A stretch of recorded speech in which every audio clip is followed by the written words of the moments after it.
Bismillahirrahmanirrahim. Assalamu alaikum, my respected audience.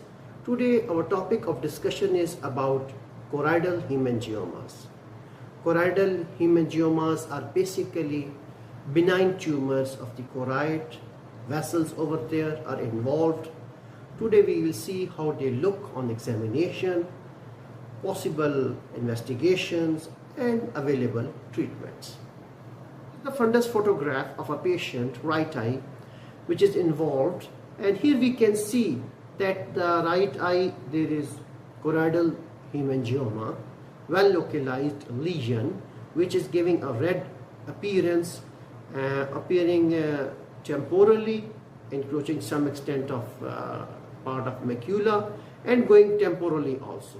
So this is what we see on the slit lamp examination. This is the fundus photograph. Now let's have a look at the fundus autofluorescence. These choroidal hemangiomas usually give appearance of fundus hypoautofluorescence because there is RPE hyperplasia. But sometimes because of deposition of lipofuscin skin pigments, we can also appreciate fundus hyperautofluorescence. So in this, if you please have a look over there, supratemporal area, you will appreciate fundus hypoautofluorescence. So when we talk about hemangiomas, they are basically hematomas. And hematomas, as we know, abnormal tissue at normal location. And this is fundus fluorescein angiography.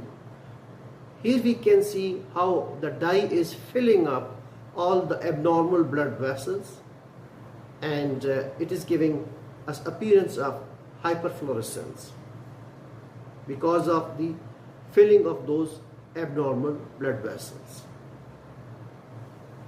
These are some other fundus fluorescein angiography. Here we can see how the dye is now making over there hyperfluorescence, leakage of the abnormal blood vessels. They are not strong blood vessels, they are leaky blood vessels, they are abnormal. So all these things happen over there. Especially here we can see how the supratemporal area of the macula is being involved. So what happens that as long as they are asymptomatic, these lesions can be observed closely. But in this patient, these choroidal hemangiomas have a tendency to cause macular edema. They may even cause exudative retinal detachment. So here, if you can please see the OCT, here there is subretinal fluid, and in the cross section you can see that because of this subretinal fluids, the thickness of the retina has increased. So these patients have some complications. So one of the complications is shown in this OCT photograph. Till now we have discussed about its appearance, autofluorescence, angiography, OCT. But in these cases, as we have earlier also seen choroidal melanoma case, these ultrasounds are very beneficial in diagnosis. So if we see the B scan of this patient, beautifully done by our sonologist, here you can see its size is 16 into 13 into 5 millimeter, and you can see well localized dome shaped elevation inferiorly, and in the next slides we will see the A scan about the reflectivity, how it is being shown. Now we come towards the A scan. Here you can see that it is showing high internal reflectivity. It is being shown on the waves over there, and if we see the report, he has very clearly mentioned the patient has got to some extent exudative retinal detachment. Its measurement, all these things have been mentioned clearly. When we talk about the treatment, it depends what is the situation over there. If the tumor is asymptomatic, there is no subretinal fluid, we can observe this type of lesions. But if there is subretinal fluid, macular edema, exudative retinal detachment, as shown in these photographs, the treatment is mandatory. So what are the available options with us? Initially, argon lasers and diode lasers were applied to control these type of lesions with variable success. Then transpupillary thermotherapy was also applied earlier. But the most effective way to treat these type of lesions is photodynamic therapy. A dye is injected vertiporphin intravenously.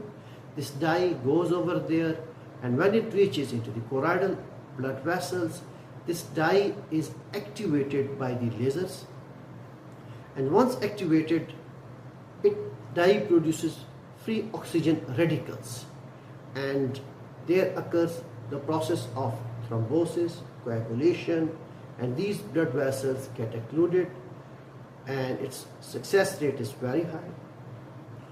For the macular edema, we can use intravitreal anti-VEGF, bevacizumabs. They can control the edema over there. So there are multiple options and treatments available, but the photodynamic therapy is the best one to control it. This was our topic of discussion today, that was choroidal hemangioma. Earlier in our videos, we have already discussed about choroidal melanomas, very important to differentiate. As I have shown different B scans and A scans, in hemangioma, the internal reflectivity is quite high. But when we talk about melanomas, it is moderate to low internal reflectivity. If we talk about acoustics, in hemangioma, it is acoustically solidity, while in melanomas, choroidal melanoma, there is acoustic hollowness. Very important to differentiate these two lesions. And the available treatments I have discussed, the photodynamic therapy is the best treatment. But if the lesion is very extensive and there is exudative retinal detachment, then there also comes a role when PDT, photodynamic therapy, cannot be done, then radiotherapy can be applied in different forms. Along with this oral propranolol, that is beta blocker, that has also been tried. Anti-VEGF role we have discussed. So there are different treatment modalities which can be done over there and which can be utilized. I want to thank my respected audience for their attendance and attention. I hope my today's topic will be beneficial in their clinical practice. Thank you.